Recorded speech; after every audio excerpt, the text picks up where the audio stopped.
చిన్నప్పుడు నాకు చొక్కా వేసుకోవడం చేత కాకపోతే ఇలాగే తొడిగేదానివి. నీ కొడుకు మళ్ళీ ఓ 4 రోజుల పాటు చిన్నపిల్లాడైపోయాడు అనుకో.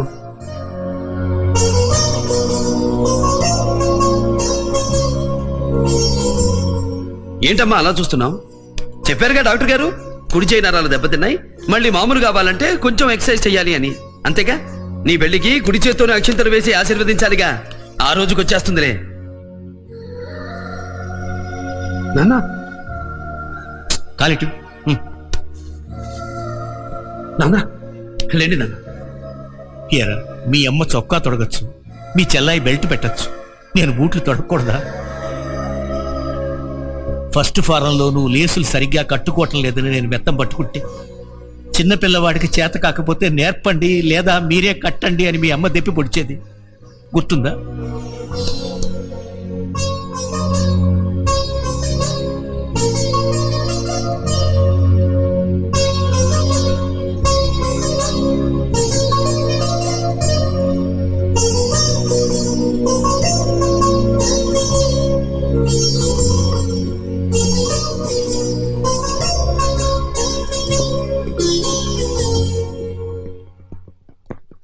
Good morning sir. Good morning. ఈ రోజు హాస్పిటల్ నుంచి డిశ్చార్జ్ అయ్యాను కదా, కొంచెం లేట్ అయింది. మన డిఐజీ గారు ఇక్కడికి వస్తున్నారు సార్. ఆయన వస్తున్నారా?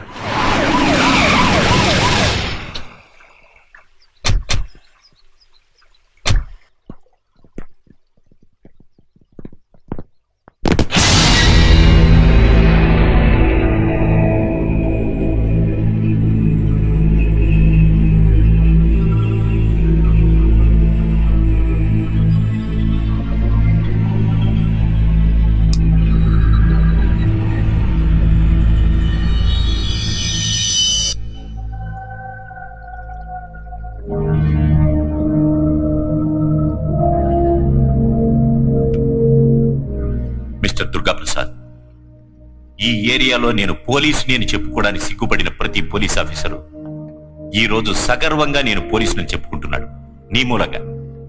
Thank you sir. ఈ చేతులతో నీకు విశిష్ట సేవా పథకాన్ని అందించాల్సిన నేను నీ రిటైర్మెంట్ కాగితాన్ని అందిస్తున్నాను.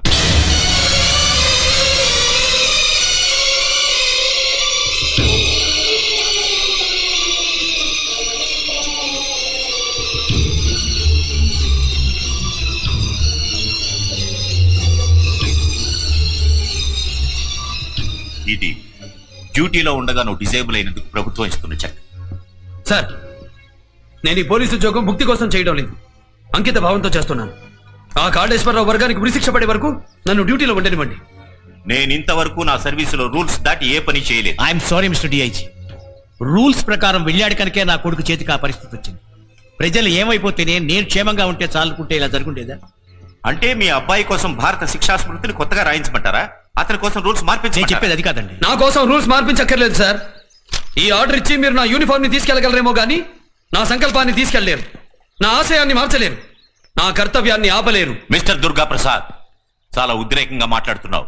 సుపీరియర్ ఆఫీసర్ వస్తే సెల్యూట్ కూడా చేయలేను నువ్వు డ్యూటీ ఎలా చేస్తావు?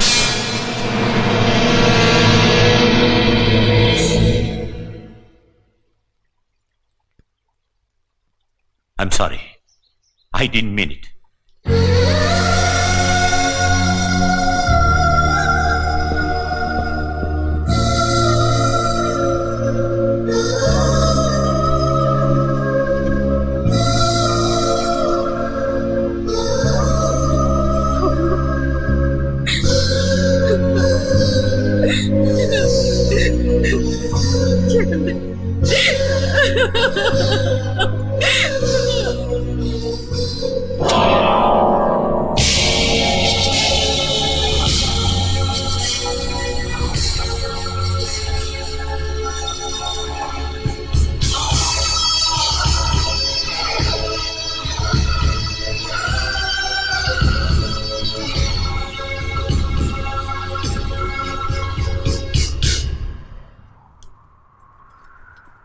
అయ్యా విశ్వేశ్వరరావు గారు నమస్కారం అండి. అయ్యా ఆ కాశీ విశ్వేశ్వరుడు దయతలిచాడండి. అయ్యా త్రిమూర్తి కళ్యాణ మండపం దొరికిందయ్యా.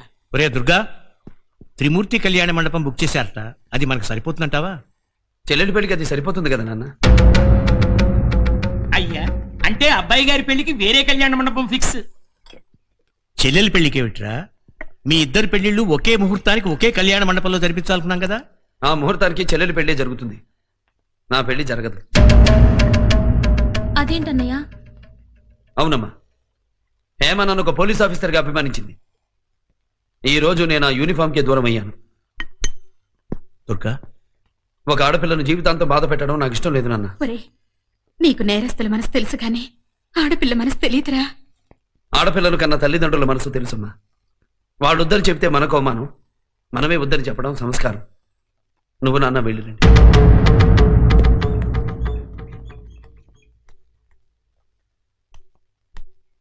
నా మాట వినమ్మా, ఈ పెళ్లి ఆపేద్దాము. ఏ తండ్రి అయినా తన కూతురు సుఖపడుతుందన్న ఇంటికే కోడలుగా పంపుతాడు గాని కోరి కష్టాల కుంపట్లోకి నెట్టడమ్మా. కష్టమైనా సుఖమైనా అనుభవించాల్సింది నేనే కదా బాబాయ్. నిజమేరా, నువ్వు అతనిలో ఏ పౌరుషం చూసి ఏ సాహసం చూసి చేసుకుందాం అనుకున్నావో ఇప్పుడు అవన్నీ అతను.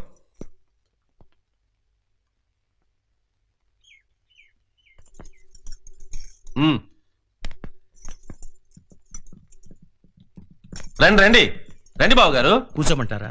అదేమిటి? మీ మాటలన్నీ విన్నాను. పెద్దవారు మీరు కోపం తెచ్చుకుంటే ఎలా? కోపంతో రాలేదండి, ఆవేదనతో వచ్చాను. మీరేమనుకుంటున్నారో అది మీకంటే ముందే మా అబ్బాయి అనుకున్నాడు. ఈ పెళ్లి మానేద్దామని మీతో చెప్పి రమ్మన్నాడు.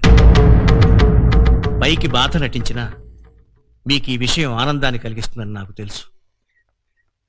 మాకు సెలవు ఇప్పించండి. పద. ఆగండి మావయ్య,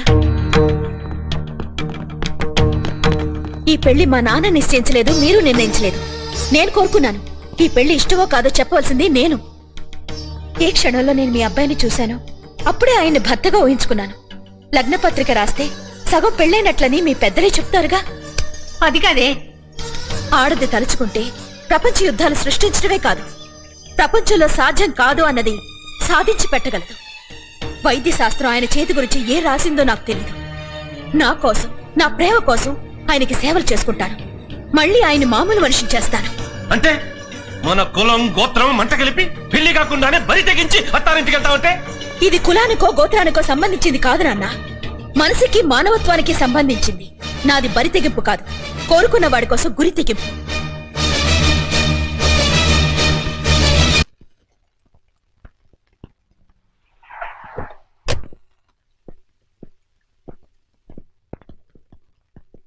చెప్పారా? చెప్పాం. ఏం చెప్పారు? నువ్వు చెప్పిందేరా, ఈ పెళ్లి ఇష్టం లేదని. కులశేఖరరావు వాళ్ళ తమ్ముళ్ళు కూడా చాలా ఆనందపడ్డారు. మరి హేమ కూడా సరేనందా? సరి కాదు అంది. అదేమిటి? ఇదేమిటని తను అడిగిందిరా. విడమరిచి చెప్పలేకపోయారా? మేం విడమర్చే చెప్పానురా. తను మనకంటే 4 ఆకులు ఎక్కువే చదివిందిరా. అంతేనా? ఈ కొడుకు జీవితంలో పెళ్లి కాదన్న భయంతో మీరే తెగేసి చెప్పలేకపోయారా? తెగ నరికి తనే చెప్పిందిరా. చెప్పటమే కాదు, కాబోయే భర్తని బాగు చేసుకుంటానని పెట్టె చేత్తో పట్టుకుని వస్తానందా? వచ్చేసింది.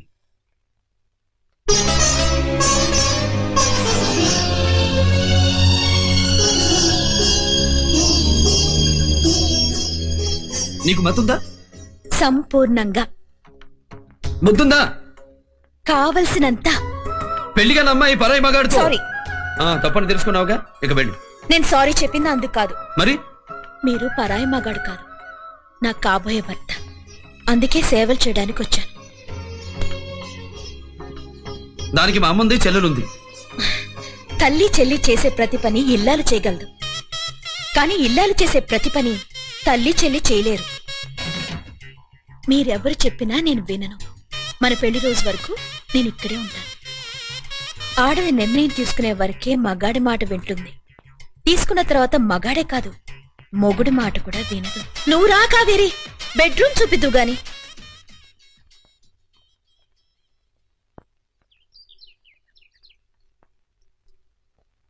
అరే ఇదేంటి పేస్ట్ ఎవరేశారు? నేనే.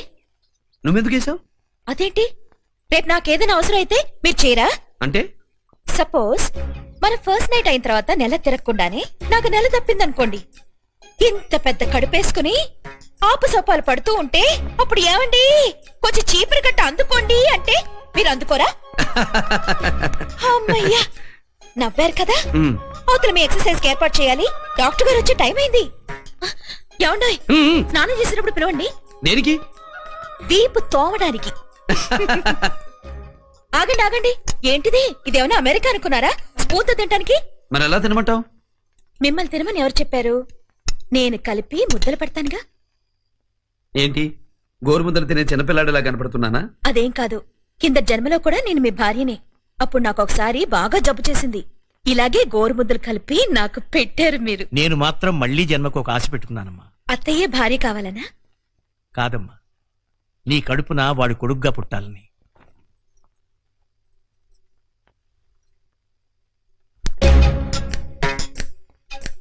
కాసేపు కూర్చోవచ్చుగా. అమ్మో, మీ మగాళ్ళతో చాలా డేంజర్. ఇంత సందు దొరకనిస్తే మొత్తం దూరేయాలని చూస్తారు. ఇప్పుడు కాసేపు కూర్చోవచ్చుగా అంటారు, ఆ తర్వాత 4 మాటలు చెప్పొచ్చుగా అంటారు, ఆ తర్వాత నడు మీద చేయి వేసుకొనివ్వచ్చుగా అంటారు. అది పడిన తర్వాత ఆడదాన్ని ఇంకేం అడగక్కర్లా, చీర కట్టు కూడా నిలవదు. ఏయ్, చీరంటే అర్థమేమిటో తెలుసా నీకు? చీరే కాదు, ఆడపిల్ల చీయని ముద్దుగా తోసేస్తూ రా అంటూ సిగ్గుతో జారు విడిచేది గనుక చీరయ్యింది. ఓహో, అర్థం చెప్పాగా, ఇక లాగేస్తా.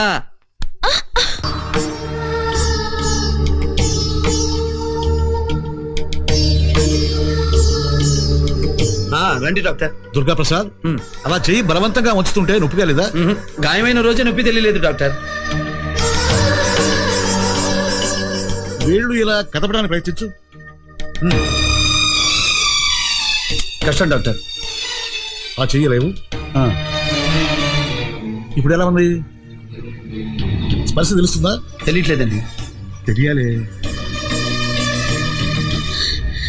ఇప్పుడు ఏమా డాక్టర్ గారు, ఆడవాళ్ల మనసు లేత తమలపాకు లాంటిది. ఆవిడ ముందు అనవసరంగా మీరు ఈ ప్రశ్నలన్నీ వేస్తున్నారు. చూడండి, చాటుగా వెళ్లి ఎడం గంటలో కృష్ణానదిని, కుడి గంటలో గోదావరిని వదిలేస్తుంది. దుర్గా ప్రసాద్, గాయపడింది నువ్వు. ఇంత భయంకరమైన నిజాన్ని కూడా ఎంత తేలిగ్గా తీసుకున్నావు. కత్తులైనా బాంబులైనా ఈ ఒంటిని గాయం చేయగలవేమో గాని ఈ గుండెను టచ్ చేయలేవు డాక్టర్. మా వంశం అలాంటిది. డాక్టర్ అంకుల్, మీరు చెప్పిన మందులు ఇక్కడ దొరకడం లేదని మా చిన్నయ్య ఢిల్లీ నుంచి మందులు పంపించాడు. Very good, very good. Doctor గారు, నేను చెల్లి వీటి సంగతి చూస్తాం. కొంచెం మీరు వెళ్ళి ఆ వరదకి ఆనకట్ట వేయండి. అమ్మా హేమా, నీ బాధ నాకు అర్థమైందమ్మా. ఇక తను చెయ్యి మామూలుగా వచ్చే అవకాశం నాకు కనిపించలేదమ్మా. కంగారు పడకమ్మా, మానవుడు ఆశాజీవి. ఆఖరి ప్రయత్నంగా ఓ పని చేద్దాం. నాకు ఇప్పుడు కసి తీరినది. నేను కటకటాల వెనక, వాండ్ల కుటుంబం కన్నీటి వెనక. మనకి జైలు ముద్దన్నా దక్కినాది, ఆనికి సేత్తో అన్నం కూడా తిన్నైతలేదంట. మన బతుకుని జైలు పాలు చేసిన ఆ దుర్గా ప్రసాద్ గాని కుటుంబాన్ని నవ్వులు పాలు చేసిందాకా ఈ చాముండేశ్వరి కంటి మీద కునుకుండదు. మహంకాళేశ్వరారు, మీరేం బాధపడకండి. 10 రోజుల్లో మిమ్మల్ని బయట తీసుకొచ్చే పూచి నాది. I talk to later please. బయటికి వెళ్తున్నప్పుడు ఎక్కడికి అని అడగకూడదు. మీరు గుడికి నాన్న. అవును మావయ్య, మొన్న నేను అమ్మవారి గుడికి వెళ్ళినప్పుడు ఈయన కూడా తీసుకొస్తానని మొక్కుకున్నాను. అలాగా? ఇది అమ్మవారి లాకెట్, మీ చేత్తో ఆయన మెడలో వేయండి మావయ్య. వాడు చిన్నప్పటి నుంచి అమ్మవారి భక్తుడమ్మా. ఇక వీడి బాధ్యతంతా తల్లే చూసుకుంటుంది. వెళ్ళండి. భయపడ్డావా? మీరు పక్కనుండగా నాకు భయం ఎందుకండి?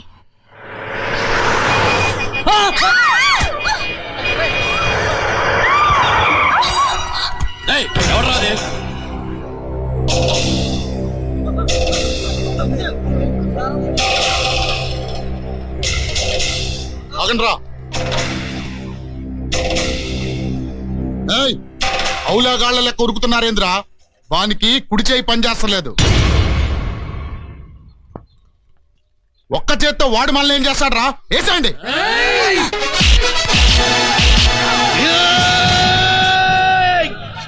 మండుతున్న కాకర కింద వైపుకి పెట్టినా అగ్ని జ్వాల పైకెళ్ళొస్తుంది. మగాడిలో చూడాల్సింది ఎన్ని హ్యాండిల్ పని చేస్తున్నాయని కాదురా, గుండెలో ఎంత దమ్ముందని.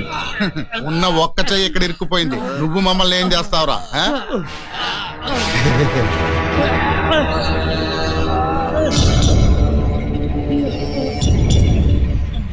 ముందు నీ పేనం తీయాలనో దాని మానం తీయాలనో బొమ్మ బొరుసు వేసి చూస్తాం.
అందరినీ పట్టుకోండి. సారీ సార్, మీరు ఒంటరిగా పులిచెర్ల అమ్మవారి గుడికి వెళ్తున్నారని తెలిసి డిఐజీ గారు ప్రికాషనరీగా మమ్మల్ని పంపించారు. అందరు పట్టుకెళ్ళండి. ఇట్స్ ఓకే పద